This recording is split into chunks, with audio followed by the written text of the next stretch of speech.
ഞാനിവിടെ വന്നിരുന്ന സമയത്ത് എന്തൊരു വർക്കിന്റെ എഡിറ്റിംഗ് വന്നോണ്ടിരിക്കുക. അപ്പൊ ചതി തുടങ്ങിയിട്ടില്ല. പറയാണ് ചേട്ടാ ചതി ഒന്നും മാറ്റി വയ്ക്കാൻ പറ്റില്ല. അത് അന്നല്ല ഷൂട്ട് നിർത്തി സ്റ്റോപ്പ് ഞാൻ വന്നിട്ട്. അതേപോലെ തന്നെ റീയായിട്ട് എന്തോ റീൽ ചെയ്തപ്പോഴത്തേക്കിനെ ഞാനും ആദർശേട്ടനും ഒക്കെ ദിലീപേട്ടന്റെ പരിപാടിക്ക് വെക്കുക. കുറച്ചു കഴിഞ്ഞപ്പോഴത്തേക്കിനെ കാണുന്നില്ല പുള്ളീനെ. എന്നിട്ട് പറയാ ദിലീപേട്ടൻ ഇവിടുന്ന് പരിപാടി ഇറക്കി വിട്ടത്. അതൊന്നും അല്ല സംഭവം. എന്താ പറയാ റിയയും വിഷ്ണു റീൽ ചെയ്യുന്നവരായിട്ട് ഇവര് സഹിച്ചില്ല. ഇവര് ഇവിടുന്ന് വണ്ടി എടുത്തിട്ട് നേരെ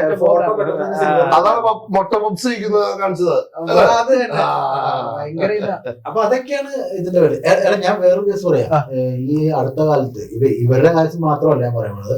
ഈ അടുത്ത കാലത്ത് കോയമ്പത്തൂരിന് കോയമ്പത്തൂർ അറിയില്ല, അവിടെ ഒരു യൂട്യൂബ് ബ്ലോഗർ സ്വന്തം ചെറിയമ്മയ്ക്ക് എന്തോ ഒരു നാച്ചുറൽ ആയിട്ടുള്ള പോയിസൺ കലക്കി കൊടുത്തിട്ട് ആ സാധനം കുടിച്ചു കഴിഞ്ഞിട്ട് ഇവരെ ഹോസ്പിറ്റലായ കേസ് വരെ എടുത്തിട്ട് റീച്ച് ആക്കാൻ ശ്രമിച്ച കാര്യങ്ങൾ സോഷ്യൽ മീഡിയ പോകുന്ന പോക്കാണ് ഈ പറയുന്നത്. അതിന്റെ ഉദാഹരണമാണ് ഇപ്പൊ പറഞ്ഞത്. മറ്റേ വല്യമ്മ അതിന്റെ കേസ് മിണ്ടരുത്. അയ്യോ കൊച്ചുകൾക്ക് അങ്ങനെ 6 മണിക്ക് വിളിച്ചിട്ട് 6 മണിക്ക് വിളിച്ചിട്ട് നീ നിശാടിക്കുമ്പോഴേ ഇങ്ങോട്ട് വീട് വരണോ ഞാൻ ചോദിച്ചാ വല്യമ്മയ്ക്ക് സുഖം ഇല്ലെന്ന് മിക്കവാറും ഞാൻ ബാത്റൂമിലിരിക്കുന്നു അന്നേരം തുടങ്ങണം. അങ്ങനൊക്കെ അല്ല പുള്ളി അവിടെ ചെല്ലുമ്പോ ഉടനെ എന്റെ അമ്മച്ചീനെ കാണാന്ന് പറഞ്ഞ് വീഡിയോ ഇട്ട് കഴിഞ്ഞാൽ നമുക്ക് പ്രശ്നമല്ലേ. അല്ലടാ അത് ചിലപ്പോ അവന്റെ ഒരു സന്തോഷം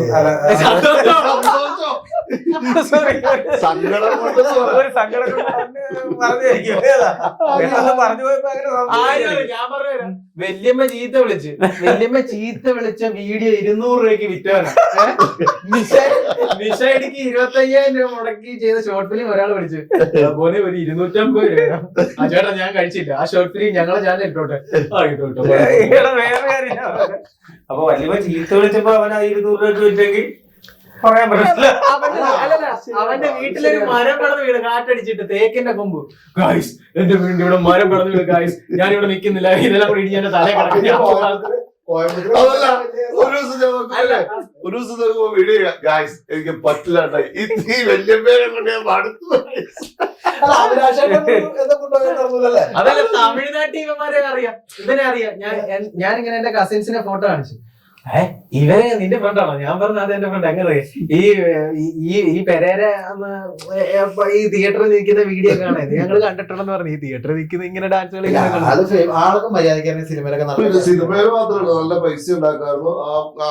അല്ല അവരിപ്പൊ എനിക്ക് തോന്നുന്നു ഞാനും പിയറുടെ പേര് ഞാൻ പറയുന്നില്ല, ഞാനും പുള്ളിയും കൂടെ വന്ന സമയത്ത് മെയ് സമയത്ത് ടോട്ടൽ ഞാൻ എഴുതിയെല്ലാം വെച്ച് നോക്കുമ്പോൾ 23 പരിപാടി എടുത്തിട്ടുണ്ട്.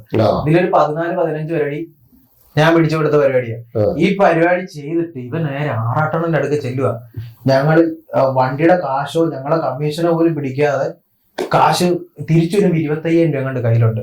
എനിക്ക് പിആർഐക്കും കിട്ടിയത് അത്രയും ദിവസം പട്ടിപ്പണി എടുത്തിട്ട് എനിക്ക് 3,000 കിട്ടി, പുള്ളിക്ക് 2,000 കിട്ടി, 5,000 ടോട്ടൽ. ഇവര് കൊടുത്തിട്ട് ഇത് മൊത്തം ചെലവാക്കിയിട്ട് ഇവൻ നേരെ നിന്നിട്ട് ഇന്റർവ്യൂല് ആറാട്ടനോട് പറയും അതെ ബ്രൈറ്റും ബിആർഐയും പറ്റിച്ച് അവര് കാശ് മൊത്തം കൊണ്ടുപോയി. ഒരു ദിവസമായി ഭക്ഷണം കഴിച്ചിട്ടുണ്ട്. ബിരിയാണി അല്ല എന്റെ കൂടെ കഴിഞ്ഞൊരു വീഡിയോയിൽ പറഞ്ഞിട്ടായിരുന്നു കൊണ്ടുപോകുന്നവർക്ക് 3,000 രൂപ കൊടുക്കും, ബിരിയാണി കൊടുക്കുന്നു. അതെവിടുന്ന അത് അങ്ങനെയൊക്കെ ചുമ്മാ. വേറെ കേസുണ്ട്. ഇവന്റെ റീച്ച് ഡൗൺ ആയി നിന്നപ്പോ ഇവന്റെ കൂടെ ഇവനെ എനിക്ക് മാപ്സ്റ്റിക് മീഡിയ പിന്നെ ചാനൽ റെഡ് അങ്ങനെയുള്ള ചെറിയ എന്താ പറയാ ആ സമയത്ത് നിന്ന കുറെ ആൾക്കാരുണ്ടായിരുന്നു. അവരായിരുന്നു സപ്പോർട്ട് ചെയ്ത്, ഇപ്പോഴും അവർ സപ്പോർട്ട് ചെയ്യുന്നുണ്ട്. അങ്ങനെ ഇരിക്കുന്ന സമയത്ത് ഇവനെ വേറൊരു ചാനൽ ഇന്റർവ്യൂവിന് വിളിക്കത്തില്ലായിരുന്നു. അങ്ങനെയാണ് ഇവ കരഞ്ഞ് കാല് പിടിച്ച് ബ്ലഡി നൈറ്റ് ഇറങ്ങാത്ത സമയത്താണ് റിയനെ കൊണ്ടുവരുന്നത്. റിയനെ കൊണ്ടുവന്നപ്പോ കപ്പിൾ ഇന്റർവ്യൂ പോലെ ഇവര് തമ്മിൽ ഇന്റർവ്യൂവിന് മൂന്നും ഭയങ്കരമായിട്ട് വൈറലാകും, ഭയങ്കര റീച്ച്. വിനീതേട്ടൻ മറ്റേ ബ്ലഡി നൈറ്റ് ചെയ്ത സമയത്ത് അത് ഭയങ്കര റീച്ച് ഉണ്ടാക്കി കൊടുത്തു. അത് ഭയങ്കര രസമായിരുന്നു ആ സമയത്ത്. അങ്ങനെ കത്തി ചെയ്യുന്ന വിവാദം വന്ന് അങ്ങനെ കത്തി ഡൗൺ ആയ സമയത്ത് വിനീതേട്ടനും എന്നെ വെച്ചിട്ട് പോലീസിൽ ഇതും ചെയ്ത് CA ഗബ്രിയേലിന്റെ വീഡിയോ ചെയ്തു. അതുമായിരുന്നു.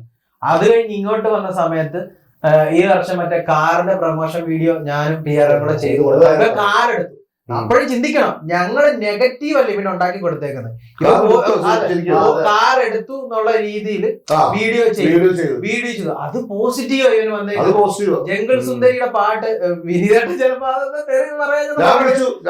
ആ പാട്ട് അവരെ പാട്ട് ഞാൻ വിളിച്ചപ്പോ ബ്രൈറ്റനോട് 8 ലക്ഷം വിളിച്ചിട്ടേ നീ കാശ് തന്നില്ല, എനിക്ക് 4000 തരാണ്ട്. അവൻ കാർ എടുത്താ അത്ര കാശ് എനിക്ക് പൈസ ഉണ്ടോ, എനിക്ക് തരാണ്ട 7000 ഉണ്ടെന്ന് എന്നിട്ട് ഭയങ്കര വിഷയമാണ്. എന്നിട്ട് അത് പോസിറ്റീവ് ഇമേജ് ആയിരുന്നു. വിഷ്ണു മേടിച്ചു കൊടുത്ത ആ വർക്ക് അതെല്ലാം റീച്ച് പോയി, എല്ലാം ഡൗൺ ആയി. ഫീൽഡ് ഔട്ടിന്റെ വാക്കി നിൽക്കുമ്പോഴാണ് വിനീതേട്ടനായിട്ടുള്ള പ്രശ്നം. എനിക്ക് തോന്നുന്നു അങ്ങനെ വൈറലായ ഒരു വീഡിയോ ഞാൻ കണ്ടിട്ടില്ല. ഒരു 18 മണിക്കൂർ കൊണ്ട് ഞാൻ എല്ലാ ചാനലും ഇരുന്ന് നോക്കുവാണ്. ഒരെണ്ണത്തിനകത്ത് 3 മില്യൺ, ഒരെണ്ണത്തിനകത്ത് 2, അങ്ങനെ കൂട്ടി നോക്കി 20 മില്യന് മേളിലാണ് 18 മണിക്കൂർ കൊണ്ട് ഇൻസ്റ്റാഗ്രാമിലെ ഫേസ്ബുക്കിലെ ആ സമയം. അന്ന് ഏതോ പടത്തിൽ ട്രെയിലർ ഏതൊക്കെ ഇറങ്ങി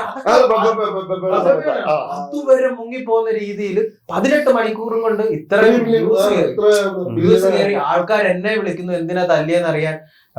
എന്ത് ചെയ്യാന് തല്ലിയത് ഞാനെന്ത് പറയാൻ. അന്നിപ്പം വിളിച്ചിട്ട് കാല് പിടിച്ച് എന്തിനാ തല്ലിയെന്നൊന്നും പറയരുത്. അന്ന് പേടിച്ചു. കാരണം ഒന്നാമത്തെ കേസ് ഇവനെ തല്ലിയതിന് ഒരു 70% ആൾക്കാർ 80% ആൾക്കാർ സപ്പോർട്ട് ചെയ്തിട്ടുണ്ട് വിനീതേട്ടൻ. പക്ഷെ ഞാനത് കേട്ടപ്പോ എനിക്കും ദേഷ്യം വന്നു. കാരണം വിനീതനോട് കാര്യങ്ങൾ പറഞ്ഞാണ്.